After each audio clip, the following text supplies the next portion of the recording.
इतनी खस्ता और इतनी मज़ेदार कि आपने कभी मटर की कचौरी खाई है, जो खाने में बहुत ज़्यादा टेस्टी लगती है। आप इसको किसी सब्ज़ी के साथ या आलू की तरकारी के साथ या शाम में चाय के साथ आप इसको खाएं। बहुत ही मज़ेदार सी रेसिपी है, एक बार ज़रूर ट्राई करके देखिएगा, घर में सबको बहुत पसंद आने वाली है। तो चलिए बहुत ही मज़ेदार सी मटर की कचौरी की रेसिपी को देख लेते हैं। तो मटर की कचौरी बनाने के लिए सबसे पहले मैंने यहाँ पर 1.5 कप मैदा ले लिया है। इसके अंदर हम ऐड कर देते हैं हाफ़ टी स्पून चीनी और हाफ़ टी स्पून हम इसमें ऐड कर देंगे नमक। इसके साथ ही 1 टेबल स्पून भर के हम इसमें घी ऐड कर देते हैं। 1 टीस्पून हम इसमें ऐड कर देंगे कलौंजी और यहाँ पर मैंने घर की फ्रेश मलाई ले ली है, तो 3 टीस्पून भर के मैं इसमें घर की फ्रेश मलाई ऐड कर रही हूँ। इससे हमारी जो कचौरियाँ हैं वो बहुत ही खस्ता बनकर तैयार होंगी और टेस्ट भी बहुत ही मज़ेदार सा हो जाएगा। तो सबसे पहले हम आटे को अच्छी तरह से मिक्स कर लेते हैं। अभी हमने इसमें पानी ऐड नहीं किया है, अभी बस इस तरह से हम इसको मिक्स कर लेते हैं। इस तरह से आटे को अच्छी तरह से मिक्स करेंगे ताकि इसकी बाइंडिंग सी होने लगे, इस तरह से मुट्ठी सी बनने लगे। तो ये स्टेप करना बहुत ज़रूरी है, इसी से हमारी जो कचौरियाँ हैं वो बहुत ही खस्ता बनेंगी। तो देखिए हमने इसको अच्छी तरह से मिक्स कर लिया है। अब हम इसमें थोड़ा थोड़ा सा पानी ऐड करेंगे और एक सॉफ्ट सा आटा तैयार कर लेंगे। तो हमने जो आटा गूंद कर तैयार करना है वो बिल्कुल सॉफ्ट सा होना चाहिए। तो देखिए इस तरह से मैंने आटा गूंद कर तैयार कर लिया है और हमारा जो आटा है वो बिल्कुल सॉफ्ट सा है। आटा गूंदने के बाद अब हम इसके ऊपर लगा देते हैं थोड़ा सा ऑयल, ताकि उसके ऊपर लेयर ना जमे, और इसको कवर करके 1 घंटे के लिए छोड़ देते हैं ताकि ये अच्छी तरह से सेट हो जाए। जब तक हम मटर की फिलिंग तैयार कर लेते हैं, तो मैंने यहाँ पर 1 कप मटर ले लिए हैं। इसके अंदर 1 बंच हम लहसुन का ऐड कर देते हैं। 2 से 3 इंच का अदरक का टुकड़ा ले लिया है, तो इसको मैंने इस तरह छोटा छोटा कट कर लिया है, तो अदरक भी हम इसमें ऐड कर देते हैं। 2 अदद हरी मिर्चें हम इसमें ऐड कर देंगे और यहाँ पर मैंने काफ़ी सारा हरा धनिया ले लिया है, तो डंडियों के समेत हम इसमें हरा धनिया भी ऐड कर देते हैं। और इन सारी चीज़ों को हम एक ब्लेंडर जग के अंदर डाल देते हैं। तो हरा धनिया, लहसुन, अदरक, मटर, हरी मिर्चें ब्लेंडर जग में डालकर इसमें हम थोड़ा सा पानी ऐड करेंगे और इसको पीस लेते हैं।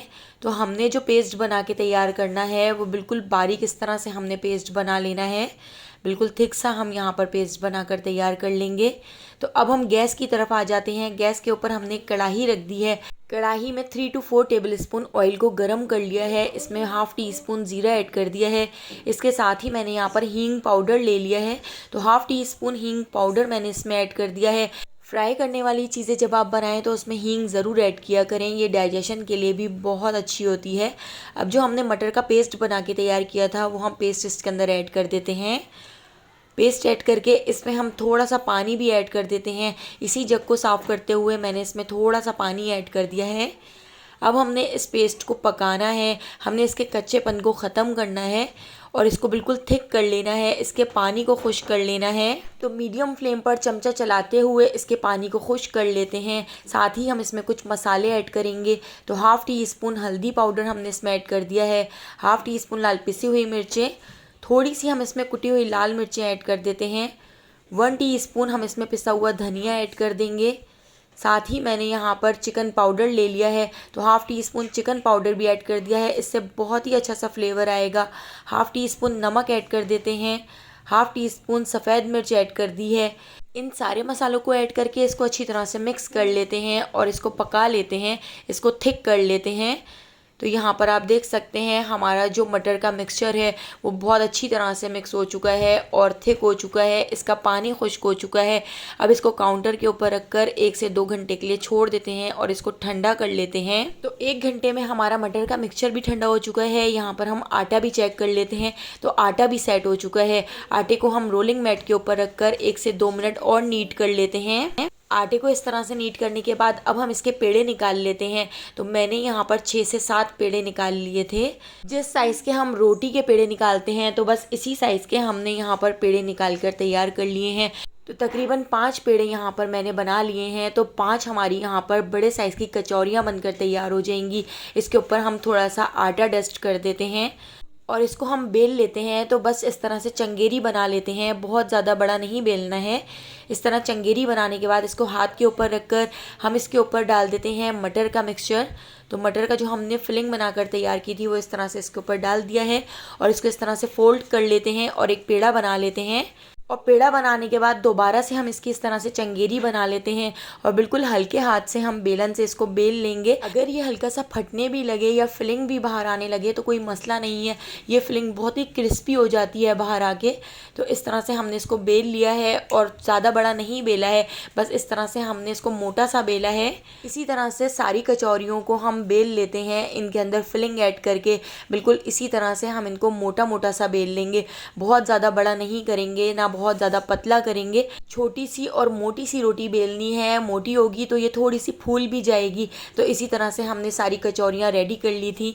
तो जब तक हम कचौरियाँ तैयार कर रहे हैं, अगर आपको मेरी ये वीडियो थोड़ी सी भी पसंद आ रही हो तो लाइक करना बिल्कुल भी मत भूलिएगा। अगर नहीं पसंद आ रही तो डिसलाइक भी कर सकते हैं। तो देखिए इस तरह से मैंने सारी कचौरियों को रेडी कर लिया है, बिल्कुल मोटा सा मैंने इनको इस तरह से बेल लिया है।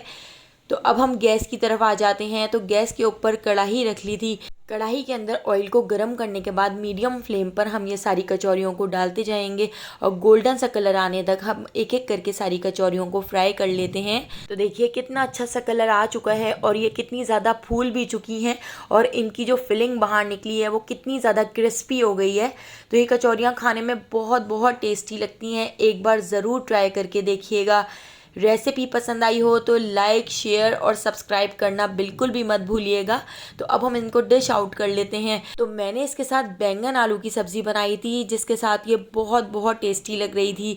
एक बार ज़रूर ट्राई कीजिएगा। देखिए कितनी ज़्यादा ऊपर से क्रिस्पी बनी है और अंदर से फिलिंग बहुत ही मज़ेदार है।